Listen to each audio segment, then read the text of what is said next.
Welcome today to Friday's devotional. We're looking at this one thing, recognizing that if there's one thing we can do in every area of our lives, make things easier or even unnecessary. We're talking about what it means to be a citizen of heaven. And Paul tells us in Philippians 1 verse 27, he says, be citizens of heaven, worthy of the gospel of Christ. And he gives us 4 characteristics of what it means to live worthy of the gospel and as citizens of heaven. Yesterday we looked at the issue of our own personal conduct, that in the eyes of the world, can they really see that we are who we claim to be? Or are we like secret agents out there, hoping that maybe God will be pleased with us, but we try to hide in the world as well, recognizing that that's not going to cut it. That's not going to cut it. The second characteristic, the first one was of conduct. The second one is of conversation. It says in 1 Timothy 4 verse 12, it says, set your example as to believers in speech. Be a good example in the way that you speak. Now, I'm going to be very honest with you guys today and say, very often I'm disappointed, very disappointed. You know, I'll go away with a bunch of men and I hear them talk and I'm thinking, I may as well be in the pub at the rugby club, hearing the talk that they talk, the language that they use. And then they call themselves Christians. And in the next voice, they're telling about how good God is and telling their testimony and praying beautiful words. And then when we walk outside and they're standing around the braai, filth comes out of their mouths. And I'm really confused by that. Really confused. The Bible says this, the Bible says, out of your heart you will speak. So you know what's going on in your heart by the voice that you speak.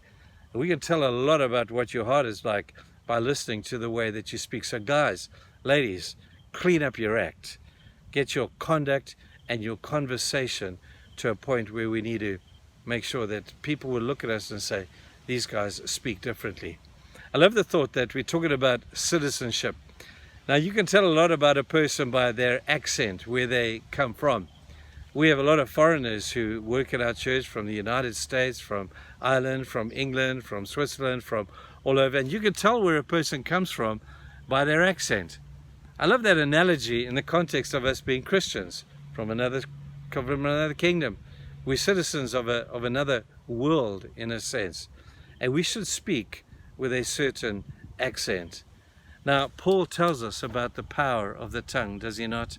He talks about the power of the tongue to speak good and the power to speak bad. And he says the power of the tongue is like that bit in a horse's mouth that can direct that huge animal where it needs to go. It's like a rudder on a ship. It determines the destination of that enormous vessel.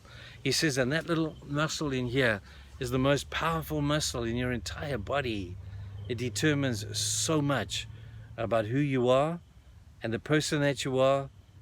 He says, be careful what you say and the way that you speak. So the accent of this world is the accent of negativity, is the accent of pessimism, is the accent of condemnation, criticism, and all of those horrible things. What are your tongue like, people? When you're sitting with your friends around the braai, when you ladies are sitting at the coffee shop talking to your buddies, is there pessimism and negativity that comes through? Do people leave feeling uplifted when they leave from you? Or do they feel more miserable than when they arrive? Ask yourself that question. We all need to ask ourselves that. We need to speak with the accent of heaven. And the accent of heaven is one that builds people up, doesn't break people down. It's an accent that does not speak with judgment and critical spirit. It's an accent of caring and sharing in a realm that is way beyond that of the world. And if we could just get this conversation thing right, it would just change the way people perceive the citizens of the kingdom of heaven. When we talk like the rest of them, we're not doing ourselves any favors at all. Never mind the kingdom of heaven.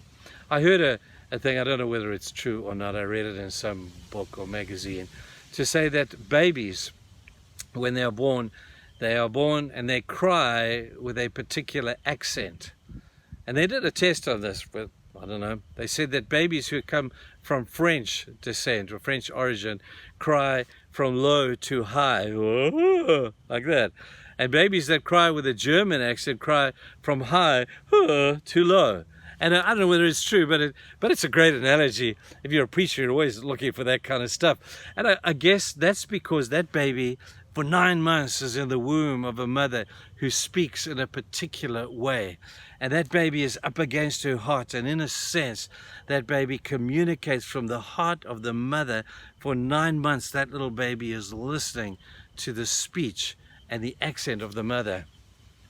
If we could get close to the heart of God, if we could get really close to God, I wonder what accent we'd speak with. We'd speak with the accent of love, of kindness, gentleness, meekness, of self-control, all those beautiful aspects of what it means to live close to the heart of God. I want you to think about that for the next day or two. And as you get closer to God's heart, the accent of the kingdom of heaven will begin to be heard through your voice. I hope that is true of you. Have a great day, guys. Bye.